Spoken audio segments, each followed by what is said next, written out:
ना पूछो मंजिल कहाँ है, अभी तो सफर का इरादा किया है, ना बैठूंगा हार कर कभी, ये मैंने किसी और से नहीं स्वयं से वादा किया है। नमस्कार दोस्तों, मैं अभिषेक शर्मा अपने इस यूट्यूब चैनल पीपीसी लर्निंग में आप सभी का स्वागत करता हूं।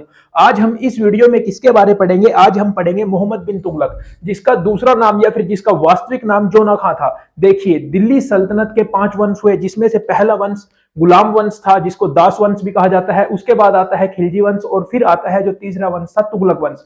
तुगलक वंश के संस्थापक ग्यासुद्दीन तुगलक, जिन्होंने 1320 में तुगलक वंश की स्थापना की और 1325 में अपनी मृत्यु तक लगातार 5 साल तक शासन किया। आज हमें पढ़ना है मोहम्मद बिन तुगलक के बारे, जो 1325 में शासक बनता है, सुल्तान बनता है ग्यासुद्दीन तुगलक की मौत के बाद। ये जो मोहम्मद बिन तुगलक था, इसके बारे में इसको क्या कहा जाता है? इसको कहा जाता है बुद्धिमान मूर्ख। अब आप कहेंगे कोई भी व्यक्ति उसको बुद्धिमान भी कह रहे हैं और उसको मूर्ख भी कह रहे हैं। जी, ये सच्चाई है, इसको बुद्धिमान मूर्ख कहा जाता है। ऐसा क्यों कहा जाता है? क्योंकि आप अगर आपने अब अपने इस प्रेजेंट में कुछ बात सोची हुई है कि मेरे को ये काम करना है, तो आप क्या काम करेंगे? भविष्य के लिए अच्छी अच्छी योजनाएं बनाएंगे, तो लोग आपको क्या कहेंगे कि ये बुद्धिमान है। लेकिन आपको बुद्धिमान कब कहा जाएगा? जब वो आपकी योजनाएं, जो आपने आज अपने वर्तमान में योजनाएं बनाई हैं, अगर वो आगे जाके सफल होती हैं तो लोग आपको बुद्धिमान कहेंगे। लेकिन अगर किसी भी कारण से वो योजनाएं सफल नहीं होती तो आपको लोग मूर्ख कहेंगे। यही यहाँ पे इसको बुद्धिमान मूर्ख कहा गया है। ये एक बहुत पढ़ा लिखा शासक था, सुल्तान था। इसने बहुत सी अच्छी अच्छी योजनाएं बनाई, भविष्य को ध्यान में रखकर योजनाएं बनाई, लेकिन वो जो योजनाएं थे उनको ये क्रियान्वित, मतलब उनको चालू नहीं करा सका, उनको अच्छी तरह से क्रियान्वित नहीं करवा सका, तो इसलिए इसको बुद्धिमान मूर्ख कहा गया। इसकी वो 5 ऐसी बातें जिसके कारण इसको बुद्धिमान भी कहा जाता है और मूर्ख भी कहा जाता है, वो क्या क्या है इस वीडियो में आज हम वो जानेंगे। कि एक दिल्ली सल्तनत का सबसे पढ़ा लिखा शासक जिसका नाम मोहम्मद बिन तुगलक, उसको बुद्धिमान भी कहा जाता है, मूर्ख भी कहा जाता है। चलिए पढ़ते हैं। सबसे पहले इसने क्या काम किया? जब यह शासक बना तो इसने जो राजधानी थी, राजधानी को दिल्ली से देवगिर में स्थानांतरित कर दिया। देवगिर का नाम इसने बदलकर दौलताबाद कर दिया और वहां पे राजधानी को ये लेके गया। ऐसा क्यों किया इसने? इसका मानना क्या था? इसका मानना था कि जो देवगिर है वो हमारे भारत देश के मध्य भाग में है, तो इसका जो शासन था मोहम्मद बिन तुगलक का, वो दक्षिण भारत पर भी था। तो इसको क्या लगा कि अगर मुझे सारे भारत पर शासन करना है तो मेरे को अपनी राजधानी मध्य भाग में ले जानी चाहिए। तो इसने इसी तरह से ये काम किया और इसने राजधानी को दौलताबाद ले जाने का फैसला किया और ये दौलताबाद में राजधानी ले गया।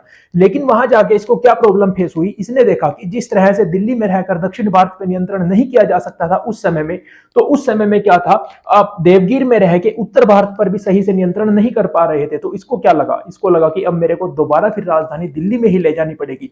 तो क्या राजधानी को एक जगह से उठाकर दूसरी जगह में ले जाना और फिर दोबारा फिर वापस लेके आना आसान बात है? जी नहीं। ये इसकी जो योजना थी वो सफल नहीं हुई। ये योजना सफल नहीं हुई और इसमें इसको बहुत सारा नुकसान हुआ और लोगों में इसकी बहुत ज्यादा बेइज्जती हुई। सिंपल भाषा में बेइज्जती हुई। तो एक तो ये कारण है, इसको बुद्धिमान मूर्ख कहा गया। अगला, सांकेतिक मुद्रा का प्रचलन। देखिए, यह शासक कब बना? 1325 में। तो इस समय क्या था, मतलब 14वीं शताब्दी के आरंभ में हमारे भारत देश में चांदी की कमी हो रही थी, मतलब चांदी इतनी ज्यादा उपलब्ध नहीं थी। तो इसने क्या किया? इसने सांकेतिक मुद्रा का प्रचलन किया, टोकन करेंसी जिसको हम बोलते हैं। तो क्या सांकेतिक मुद्रा का प्रचलन सारे विश्व में इसी ने किया? जी नहीं। इससे पहले चीन और एक मंगोल के शासक ने भी सांकेतिक मुद्रा का सफल प्रयोग कर लिया था। तो इसने सोचा हम भी सफल प्रयोग कर लेंगे। तो इसने क्या काम किया? इसने चांदी या सोने को बचाने के लिए तांबे के सिक्के चलवाए, कॉपर के सिक्के चलवाए और उनका जो मूल्य था, उन कॉपर के सिक्कों की जो वैल्यू थी वो चांदी के बराबर कर दी। इसने कहा कि अब से ये जो कॉपर है इसका उपयोग किया जाएगा, चांदी के बराबर किया जाएगा। इससे चांदी की भी बचत होगी और आपका काम भी चल जाएगा। इसने टोकन करेंसी का उपयोग किया। तो इससे क्या हुआ? लोगों ने यहाँ पे क्या किया, हमारे भारत देश के लोगों ने उस समय में क्या किया, उसका डुप्लीकेट सिक्का बनाना शुरू कर दिया। तो अब ये भी प्रयोग विफल हो गया। तो इसने क्या काम किया? जब इसने देखा कि बहुत ज्यादा डुप्लीकेट करेंसी मार्केट में आ गई है, तो इसने क्या किया? इसने कहा कि चलो हम सारे के सारे जो सिक्के हमने जारी किए थे उनको वापस ले लेते हैं। लेकिन वहां पे सिर्फ वही सिक्के वापस लिए गए जो ओरिजिनल थे, उनकी पहचान। मतलब अब अगर कोई शाही है, कोई शाही शासक है, वो सिक्के बनवा रहा है, उसकी जो टकसाल है उसमें सिक्के ढल रहे हैं, तो उसको तो पहचान होगी ना क्या असली है क्या नकली है। तो वहां पे सिर्फ जो असली सिक्के थे उन्हीं को वापस लिया गया, लेकिन जो नकली सिक्के थे अब जिन लोगों के पास, जिन लोगों को, भोले भाले लोगों को ये भी नहीं पता कि सिक्का असली है नकली, तो उनको तो नुकसान हुआ। तो इसने ये चीज भी बंद की, इसलिए इसको बुद्धिमान मूर्ख कहा गया। फिर इसने क्या काम किया, इसने सोचा कि अब तक उत्तर पश्चिम से, भारत की जो उत्तर पश्चिम सीमा है उससे हमारे भारत में लगातार आक्रमण हो रहे हैं बहुत प्राचीन समय से। तो इसने क्या किया, इसने कहा कि खुरासन में क्या अब तक वो लोग हमारे ऊपर आक्रमण करते आ रहे हैं, तो अब की बार मैं आक्रमण करूंगा उनके ऊपर और अपनी भारत की जो उत्तर पश्चिमी सीमा है उसको सुरक्षित करूंगा। तो इसने क्या काम किया, इसने, कहा जाता है तत्कालीन इतिहासकारों द्वारा कहा गया है कि इसने 3,70,000 की सेना को इकट्ठा किया, भर्ती किया मतलब, और उनको एडवांस में वेतन दे दिया। और इसने कहा कि अब की बार हम खुरासन पे आक्रमण करेंगे और वहां से जो हमें प्राप्त होगा उससे मैं सेना का खर्चा भी निकाल लूंगा। तो ये इसकी योजना थी। लेकिन क्या होता है, मध्य एशिया में जो तत्कालीन स्थिति है वो वहां पे बदल जाती है, तो इसको ये आक्रमण करने की योजना अपनी स्थगित करनी पड़ी। तो अब अगर आपने इतनी बड़ी सेना इकट्ठा कर ली है और उसको एडवांस में वेतन दे भी दिया है, तो अब आपको वो सेना की तो छुट्टी करनी पड़ेगी। अब अगर कोई बंदा सेना में भर्ती हो गया और आपने उसको काम से निकाल दिया, तो वो बेरोजगार हो जाएगा, तो वो भी वहां पे क्या काम करेगा, समाज में सही से नहीं रहेगा। बेरोजगारी बढ़ती है तो उसे चोरी डकैती भी बढ़ती है। तो इसकी ये योजना भी विफल हो गई और इसने सैनिकों को जो एडवांस में वेतन दे दिया था वहां पे भी इसको संपत्ति का बहुत ज्यादा नुकसान हुआ। ठीक है, फिर इसने क्या काम किया, इसका जो शासनकाल है उसमें एक कराचिल अभियान हुआ जो वर्तमान में उत्तराखंड या हिमालय की साइड पड़ता है, उत्तराखंड या हिमाचल की साइड, सॉरी, मतलब इसने हिमालय पर्वत की तरफ एक अभियान किया। इस अभियान का उद्देश्य शायद क्या हो कि जो उत्तर पूर्वी सीमा है राज्य की, दिल्ली सल्तनत की जो उत्तर पूर्वी सीमा है उसको सुरक्षित रखा जाए, उसको सख्त बनाया जाए। इसने इसके लिए कहा जाता है लगभग 10,000 सैनिक भेजे। लेकिन वहां पे मौसम खराब होने की वजह से क्या हुआ, अब आप देख लीजिए हिमालय में किस तरह का मौसम है और उस समय क्या सैनिकों पे इतनी ज्यादा, मतलब उनके पास क्या सुरक्षा के साधन उपलब्ध थे? जी नहीं। तो क्या होता है, इसने जो कराचिल के लिए सेना भेजी वहां से 10,000 सैनिकों में से कहा जाता है महज 10 सैनिक ही लौट पाए। तो अब आप देख लीजिए ये योजना भी इसकी विफल हुई। हालांकि बाद में जो पहाड़ी क्षेत्र थे उन्होंने मोहम्मद बिन तुगलक की अधीनता स्वीकार की, लेकिन क्या हुआ, यहाँ पे एक बार तो धब्बा लग गया ना, और इतनी ज्यादा सैनिक का जो लॉस आपको होगा तो आपके जो बाकी सैनिक है उनका भी जो, मतलब उनमें जो साहस है, उनका जो मोराल है वो भी डाउन होगा। तो यहाँ पे क्या हुआ, ये भी इसके जो शासनकाल में एक बहुत बेकार स्टेप था जिसके कारण इसको बुद्धिमान मूर्ख की उपाधि दी जाती है। फिर इसने क्या किया, इसने देखा कि जो अलाउद्दीन खिलजी था वो कितना कर लेता था, वो लेता था 50%, मतलब वो 1/2 हिस्सा कर के रूप में लेता था। लेकिन इसके बाद जो ग्यासुद्दीन तुगलक आया उसने कर को कम कर दिया था। इसने देखा कि अब मेरे को इतने ज्यादा जब लॉस हो गए तो अब मेरे को दोबारा फिर राज्य की संपत्ति बढ़ानी है। तो उसके लिए इसने जो दोआब क्षेत्र था, जो एक बहुत उपजाऊ क्षेत्र था, उसमें कर को बढ़ाकर 1/2 भाग उपज का कर दिया। तो ये इसने कर दिया।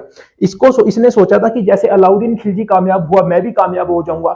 इसने क्या काम किया, इसने जैसे ही कर को बढ़ाया तो लोगों ने क्या काम किया। अब आप एक बात बताइए, आप 100 रुपए कमा रहे हैं, उसमें से अगर आपको 50 रुपए टैक्स के तौर पे देने पड़ गए तो 50 रुपए ही आपके पास बचे। अब आप उन 50 रुपए में क्या करोगे? तो इससे लोग की हैती छोड़ देंगे। लोग यहाँ पे जब ज्यादा कर हो जाता है तो लोग काम करना ही छोड़ देते हैं। तो वही काम इसके शासनकाल में हुआ और ये योजना इसकी शायद सफल भी हो जाती। लेकिन क्या हुआ, उसी समय वहां पे अकाल पड़ गया। तो अकाल के कारण भूखमरी हो गई, बीमारियां फैल गई। तो इसकी ये जो योजना थी कि कर वृद्धि से मैं अपने राजकोष को बढ़ा लूंगा, वो भी टोटली की टोटली बेकार गई। तो इसने क्या देखा, इसने फिर क्या किया, इसने कुछ कल्याणकारी कार्य करने की सोची। इसने एक अमीर कोई विभाग बनाया जो एक कृषि विभाग था और इसने लोगों को प्रेरित करने के लिए कि वो दोबारा फिर कृषि में लगे, इसने कर देना, राजकीय कर देना, सॉरी कर नहीं, मतलब इसने लोन देना शुरू किया, ऋण देना, जिसमें 2 ऋण अलग अलग पूछे जाते हैं। बहुत से लोग सिर्फ तक्कावी ऋण को पढ़ते हैं, लेकिन इसने सोंधर के नाम से भी ऋण दिए। सोंधर और तक्कावी ऋण में क्या डिफरेंस है? बिल्कुल छोटा सा ऋण है, बिल्कुल छोटा सा डिफरेंस है कि जो सोंधर ऋण है वो एक सिंचाई के लिए ऋण, मतलब जैसे आज के समय में ट्यूबवेल वगैरह होते हैं तो उस समय तो ऐसा कुछ नहीं था। सिंचाई कहीं से होती थी? सिंचाई नहरों से होती थी। नहरों के अलावा और किस चीज से सिंचाई होती थी? कुओं से सिंचाई होती थी। तो उसको लगाने के लिए इसने सिंचाई ऋण के तौर पे सौंदर्य ऋण दिए और इनपुट डालने के लिए, जैसे बीज खरीदने के लिए, खाद खरीदने के लिए, ऐसी चीजें खरीदने के लिए इसने तक्कावी ऋण किसानों को प्रोवाइड करे। लेकिन ये जो ऋण दिए गए थे वो सही में किसानों तक पहुंचे ही नहीं। इसका कारण क्या था? बीच में भ्रष्टाचार। तो यहाँ पे भी लोग तो नहीं मानेंगे ना, सुल्तान ने तो अपनी तरफ से कह दिया कि आप ऋण दीजिए, लेकिन बीच में जो अफसर पैसे खा रहे हैं, जो अधिकारी पैसे खा रहे हैं, उसका जो ब्लेम है वो भी सारा का सारा सुल्तान के ऊपर ही जाएगा। तो लोगों ने क्या कहा कि इसकी यह योजना भी विफल ही रही। तो ये 5 ऐसी बातें जिनके कारण एक बहुत समझदार शासक को मूर्ख कहा गया। उसकी योजनाएं तो अच्छी थी, लेकिन योजनाओं को कार्यान्वित वो नहीं कर पाया। तो वही बात है, मैं आपको भी यही कह रहा हूं कि अगर आपकी योजनाएं अच्छी हैं और भविष्य में जाके अगर आप कामयाब हो गए तो लोग आपको सैल्यूट करेंगे, ये सच्चाई है। लेकिन अगर आप कामयाब नहीं हुए तो कोई आपकी मेहनत को नहीं देखेगा। तो यही बात है यहाँ पे, बुद्धिमान मूर्ख इसको इसलिए कहा गया मोहम्मद बिन तुगलक को, जिसका दूसरा नाम जोना कहा था, जो दिल्ली सल्तनत का एक अच्छा सुल्तान था, बहुत पढ़ा लिखा सुल्तान था। दिल्ली सल्तनत के तुगलक वंश का दूसरा सुल्तान था मोहम्मद बिन तुगलक, जिसके बारे आज हमने इस वीडियो में पढ़ा। अगर आपको वीडियो अच्छी लगी हो तो प्लीज लाइक कीजिए, अपने सारे दोस्तों के साथ शेयर कीजिए। थैंक यू, मिलते हैं अगली वीडियो में।